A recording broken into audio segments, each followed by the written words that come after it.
गद्य में सबसे जो रोचक चीज है वो है कहानी। बच्चों को कहानी प्रिय होती है, सबको कहानी अच्छी लगती है। निबंध ज्यादा अच्छा लगेगा कि कहानी? बताओ। दुनिया से मैं हारा तो आया तेरे द्वार,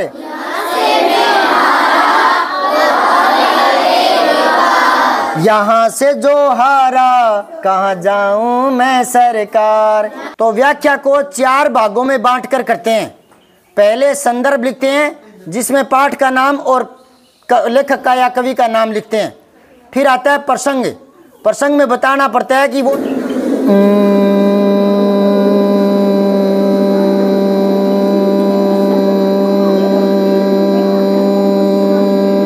और गीत रोचक भी है। इसके माध्यम से आप भाव निकालना सीखोगे, व्याख्या करनी सीखोगे।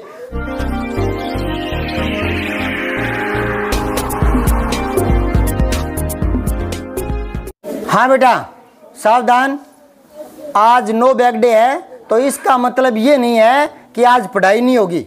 इसका मतलब है विविध प्रकार की गतिविधियां आपसे करवाई जाती है। समझ गए क्या? क्योंकि शिक्षा का अर्थ केवल सिलेबस करवाना नहीं होता।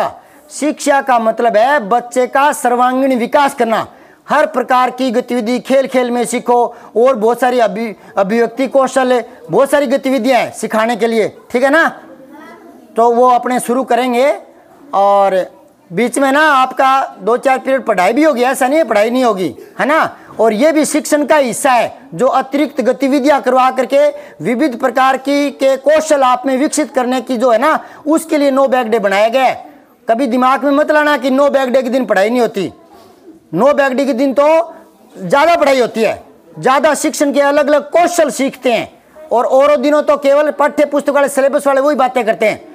तो ये महत्वपूर्ण दिन होता है नो बैग डे, महत्वपूर्ण दिन। तो आज विविध प्रकार की गतिविधियां करेंगे। उससे पहले थोड़ा अपने 10 मिनट तक अपने और प्राणायाम योग वगैरह करेंगे। तो सबसे पहले आप प्राणायाम के अंतर्गत पहले अंदर श्वास भरेंगे, फिर धीरे धीरे ओम की ध्वनि से धीरे धीरे बाहर निकालेंगे, ठीक है? तो मेरे साथ शुरू करना। पहले अंदर श्वास लो,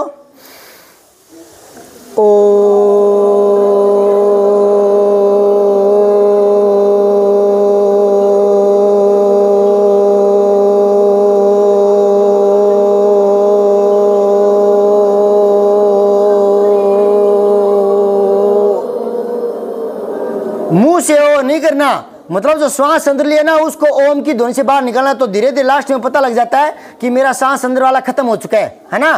कम से कम 3 बार करना होता है हर प्राणायाम, ज्यादा भी कर सकते हैं। तो दोबारा करो एक बार।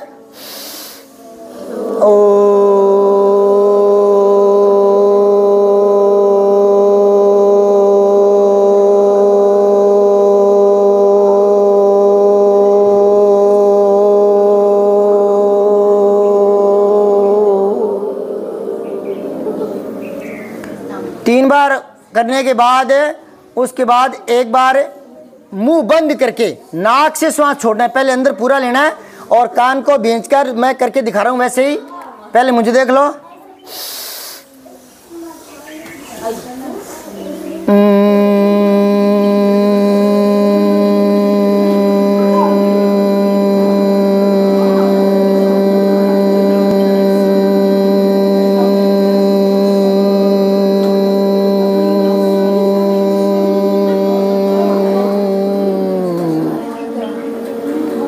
एक बार और करो।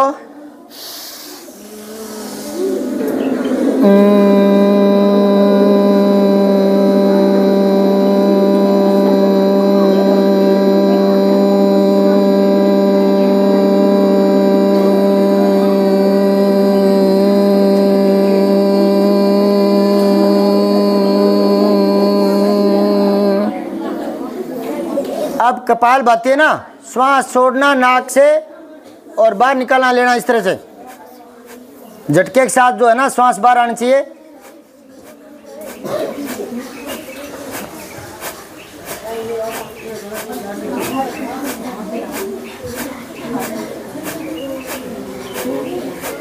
इसको कम से कम 3 मिनट करना होता है और 3 मिनट घड़ी नहीं देखनी। आप मन में जैसे सांस छोड़ते ना उसको 1 मान लिया करो। 1 2, इस तरह से। तो 60 गिनोगे तब 1 मिनट हो जाएगा। 60 करके 3 बार किया करो, ज़्यादा भी कर सकते हैं, शुरुआत 3 मिनट से करो।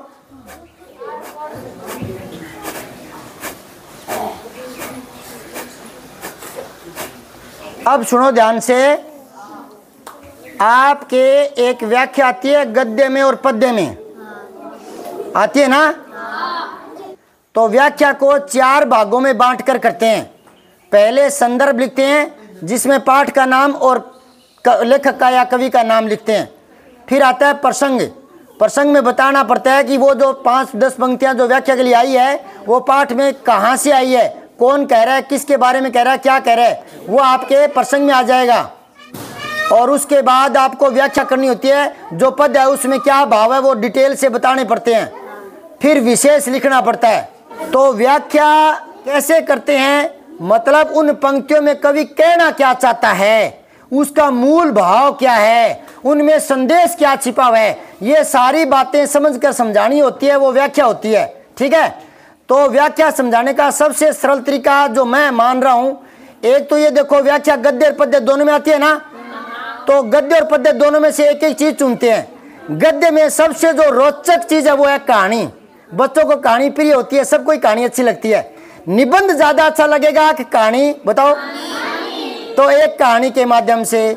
और पद्य में कविताएं होती है, गीत होते हैं, चौपाइयां वगैरह सब होते हैं। तो गीत जो है वो सबसे रोचक विषय है ना, गीत में सबको आनंद आता है ना, गीत संगीत प्रिय होता है ना सबको। तो आज मैं एक गीत के माध्यम से ये बताऊंगा कि कवि क्या कह रहा है, उसके कहने का मतलब ये क्या है, और कहने की शैली क्या है, और क्या संदेश देना चाहता है या किस भाव को प्रकट करना चाहता है एक गीत के माध्यम से। तो आपको गीत इजी भी है और गीत रोचक भी है। इसके माध्यम से आप भाव निकालना सीखोगे, व्याख्या करनी सीखोगे।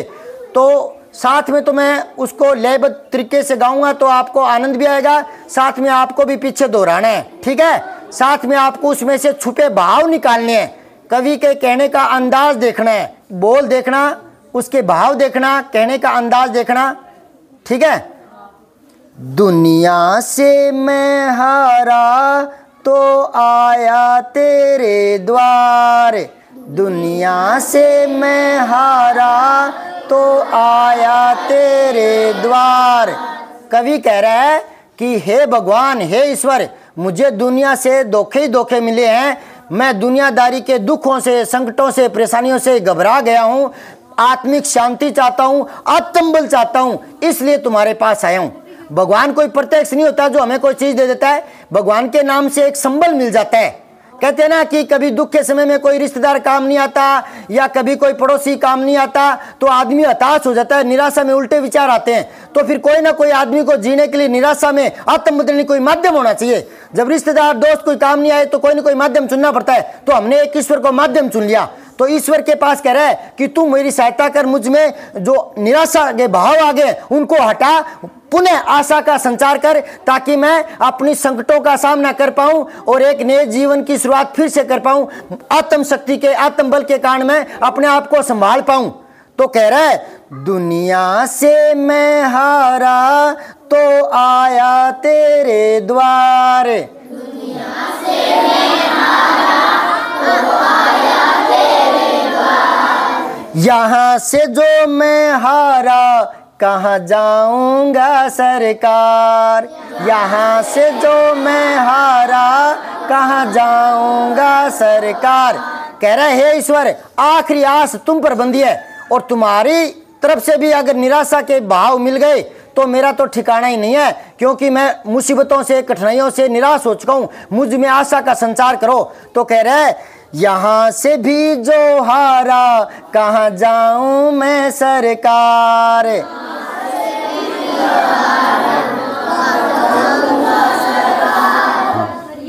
आगे सुनो। सुख में कभी ना तेरी याद है आई,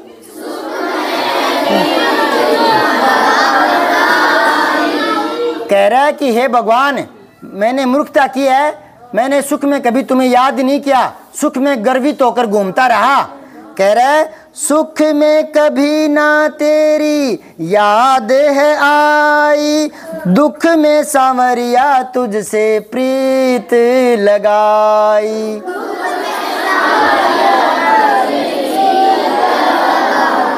एक लौकिक जीवन में कहते हैं कि आदमी सुख में भगवान को याद नहीं करता, दुख में याद करता है। एक दोहा भी है, जो सुख में सुमरन करे तो दुख काहे को होए। जब मुसीबत में आते तो ही प्रयास करते हैं, भागकर ईश्वर के शरणों में जाते हैं। अगर आप आनंद के क्षणों में भी ईश्वर को याद रखोगे तो आपका जो आत्मबल है वो बना ही रहेगा। तो ध्यान से सुनो, सुख में कभी ना तेरी याद है आई, दुख में सांवरिया तुझसे प्रीत लगाई। सारा दोष है मेरा मैं करता हूँ स्वीकार, सारा दोष है मेरा मैं करता हूँ स्वीकार। अब आपको बीच में से कविताओं में प्रश्न कैसे बनते हैं वो बता रहा हूँ, यहीं से सीख लो व्याख्या करनी, प्रश्न बनाना। तो अगर ये प्रश्न आए कि कवि अपना दोष क्यों स्वीकार करना चाहता है, कवि का दोष क्या है, क्या कहना चाहता है, इस पंक्ति का भावार्थ बताइए। तो वो कहता है कि हे ईश्वर, मैंने सुख में घमंड में रहा, मैं सुख में तुझे याद नहीं किया, दुख आने पर भागा हूं, ये मेरी गलती थी और आज मुझे गलती का एहसास हुआ है, इसलिए मैं तुमसे क्षमा मांगता हूं। इसलिए वो कह रहे सारा दोष है मेरा मैं करता हूँ स्वीकार, यहाँ से जो हारा कहाँ जाऊंगा सरकार। दुनिया से मैं हारा तो आया तेरे द्वार, यहाँ से जो हारा कहाँ जाऊं मैं सरकार। आगे देखो, मेरा तो क्या है मैं तो पहले से हारा। कह रहा है कि हे भगवान मेरा तो क्या है, मैं तो हारा हुआ हूं पहले से ही, तभी तो तेरे द्वार आया हूं, तभी तो तेरे द्वार आया हूं, निराश हूं, पहले से हारा हुआ हूं। मेरा तो क्या है मैं तो पहले से हारा, तुझसे ही पूछेगा ये संसार सारा। क्या पूछेगा, डूब गई क्यों नैया तेरे रहते खेवनहार। कवि क्या कह रहा सुन लो, वो कह रहा है मेरा तो क्या है हे भगवान, मैं तो पहले से निराश हूं, पहले से आ रहा हूं, पर ये लोग तुझसे पूछेंगे, क्या पूछेंगे कि तेरा भक्त आज दुखी है, हे ईश्वर तेरे रहते हुए तेरे भक्तों पर कष्ट आया, लोग तुझे ही उलाहना देंगे, इसलिए हे ईश्वर मेरी दुर्दशा पर ध्यान दो, मुझे आत्मबल दो, मुझे जीने का सहारा दो, आशा का संचार करो। तो बड़ी कलाकारी से कह रहा है भगवान के प्रति। देखो एक व्यंग्य है हल्का सा, क्या कह रहा है कि मैं तो पहले से आ रहा हूं, मेरे पास तो क्या है, अगर मैं तेरे पास आ रहा हूं, तेरी पूजा अर्चना कर रहा हूं और फिर भी मेरा भला नहीं होगा तो लोग तुझे दोष देंगे, हे ईश्वर तुझे दोष देंगे कि तुम्हारे रहते, ईश्वर के रहते तुम्हारा भक्त दुखी है। बड़ा कलाकारी कर रहे हैं ना, भगवान से कुछ लेने के लिए कलाकारी से। क्या कह रहा है, ध्यान से सुनो लाइनों का अर्थ। मेरा तो क्या है मैं तो पहले से हारा, तुमसे ही पूछेगा ये संसार सारा। डूब गई क्यों नैया तेरे रहते खेवनहार, कि तू तो दुनिया का खेवनहार है, तेरे रहते मेरी नैया डूब रही है तो तुझे दोष देंगे। कलाकारी से मांग रहे हैं भगवान से सब कुछ। आगे देखो, सब कुछ गंवाया बस लाज बची है। कह रहा है मेरा सब कुछ धन दौलत वैभव सब खत्म हो गया, केवल इज्जत बची है। तुझ पर कन्हैया मेरी आस टिकी है। कह रहा अब तो तुझ पर ही आशा लगी हुई है बस। सुना है तुम सुनते हो हम जैसों की पुकार, यहाँ से भी जो हारा कहाँ जाऊं मैं सरकार। दुनिया से मैं हारा तो आया तेरे द्वार, यहाँ से भी जो हारा कहाँ जाऊं मैं सरकार। क्या मैं सब कुछ गंवा चुका हूं हे ईश्वर, केवल लाज बची है मेरी। और सुना है कि तुम मुझ जैसों पर हमेशा दया करते आए हो, तो हे ईश्वर मुझ पर कृपा करो और मेरी दीनहीन हालत में सहायता करो, मुझ में आत्मबल जगाओ। सहायता का मतलब ये नहीं है कि हम भगवान से कुछ वैसे मांग रहे हैं, आत्मबल जगाने के लिए, क्योंकि वो दोस्तों से रिश्तेदारों से पड़ोसियों से निराश हो चुका है, तो वो भगवान को एक संबल मानकर आत्मबल जगाने के लिए कर रहा है क्या जगाने के लिए? आत्मबल, ताकि एक नई चेतना का संचार हो और सकारात्मक सोच आए। क्या मांग रहा है? क्योंकि नकारात्मक सोच से उसमें निराशा के भाव भर गए, तो उन नकारात्मक सोच को हटाने के लिए वो कह रहा है कि मुझ में सकारात्मक सोच पैदा करो। अगला पैरा देखो, जिसको सुनाया मैंने अपना फसाना, सबने बताया मुझे तेरा ठिकाना। कह रहा है मैंने अपना दुख जिसको भी बताया, कोई आगे नहीं आया सहायता करने के लिए, और तुम्हारा ही ठिकाना बताया, इसलिए मैं तुम्हारे दर पर आया हूं। जिसको सुनाया अपना फसाना, सबने बताया मुझे तेरा ठिकाना।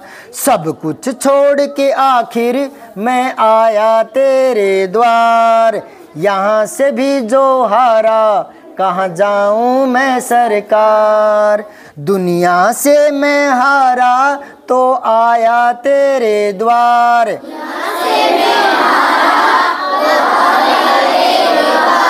यहाँ से जो हारा कहाँ जाऊं मैं सरकार।